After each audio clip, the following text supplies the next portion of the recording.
children and elderly and persons with disabilities. F, include special measures to ensure that there is no arbitrary deprivation of property or possessions as a result of the eviction. G, include mechanisms to protect property and possessions left behind involuntarily from destruction. H, respect the principles of necessity and proportionality during the use of force and give the affected person the first priority to demolish and salvage their property. Critically, our Constitution provides at Section 147(2) that first, the Deputy President shall perform the functions conferred by these constitutions and any other functions of the President as the President may assign. Pursuant to Article 3 of the Constitution, I, as well as every citizen of Kenya and state or public officers, have the obligation to respect, uphold, and defend the Constitution in performing any of my functions. The national values and principles of governance contained in Article 10 of the Constitution by those state organs, public officers, and all persons, including myself as the Deputy President, wherever we make or implement public policy decisions. In relation to this matter, these national values and principles include the rule of law, democracy, and participation of the people, human dignity, equity, social justice, inclusiveness, equality, human rights, non-discrimination, and protection of the marginalized. Adherence to these principles became extremely important when we, as state officers, are contemplating legal evacuation of citizens with a duty to avoid inhuman forced evictions that would be contrary to our Constitution and international law. While campaigning with the President, and subsequently when I was sworn in as Deputy President, you can remember, I promised as a key pillar to the Kenya Kwanza government that there will be no forced and unlawful evictions and that all evictions shall be human and entail legal compensation. You remember my inauguration speech. I said never again shall this administration carry out inhuman evictions in a brutal manner as was done in the previous administration.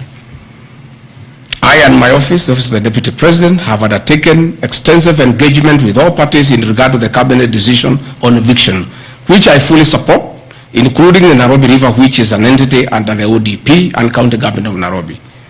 Adherence to these principles become extremely important when we as state officers are contemplating legal evacuation of citizens with a duty to avoid inhuman forced evictions that would be contrary to our Constitution and international law.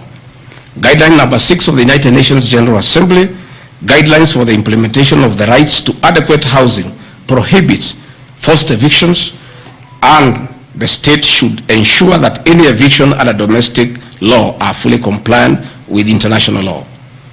The guidelines further require meaningful engagement with communities to ensure that the rights of residents are implemented cooperatively without the need for eviction procedures or police enforcement.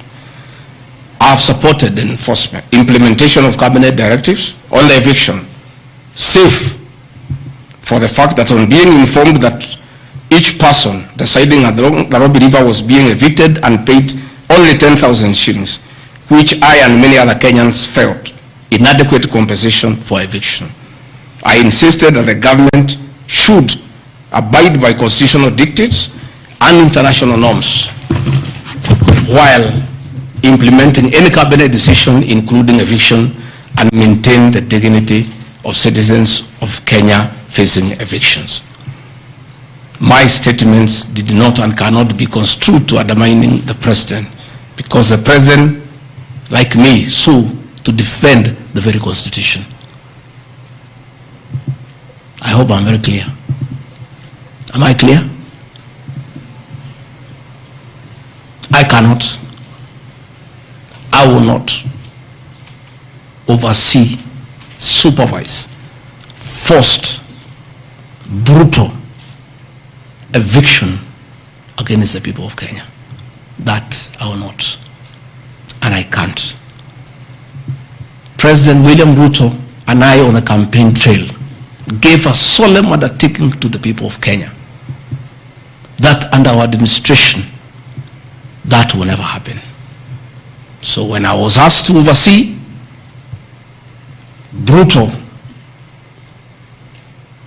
inhuman eviction against innocent people without notice, without compensation, without due regard to what the Constitution says, I found it very, very difficult, and I rescued myself and allowed the CS for Interior, the Head of Public Service, the PS for Internal Security to proceed. If that is the reason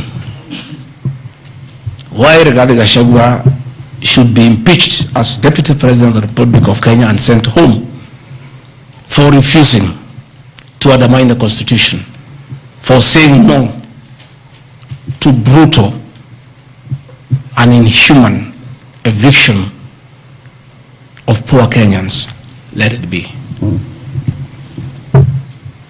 Undermining devolution by allegedly holding a meeting in Nairobi. Good people.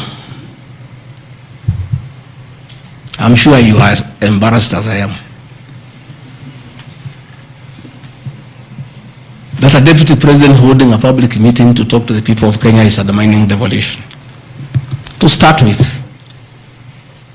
Deputy President Rigathi Gachagua, in the duties spelled out by the President under Executive Order number 1 of 2023, he has the duties to coordinate intergovernmental relations.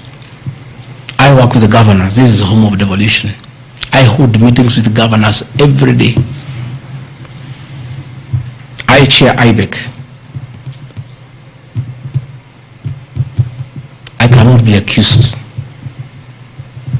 and I need evidence tabled that I undermine devolution.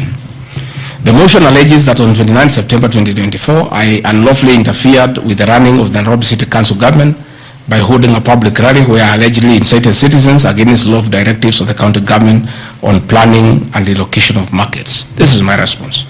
It is not true that I incited citizens against the law of directives of the county government as alleged. I wish to clarify and point out that when I held the public rally, I merely requested the governor of Nairobi County to speak and listen to grievances which were being raised by the market traders. Videos will be produced tomorrow in the National Assembly. I, Rigathi Gachagua, asking Governor Sakaja to take time to listen to the people and listen to their grievances. The traders had sought me out to intervene and request the governor on their behalf to dialogue with them and seek a solution to their grievances with regard to the relocation of markets. Had the governor listened to these traders, they would have had no business coming looking for me. All I was saying is listen to the people. Before you relocate them, have public participation. Most of those traders have lived in Wakulima market for 40 years. They wanted to discuss with the governor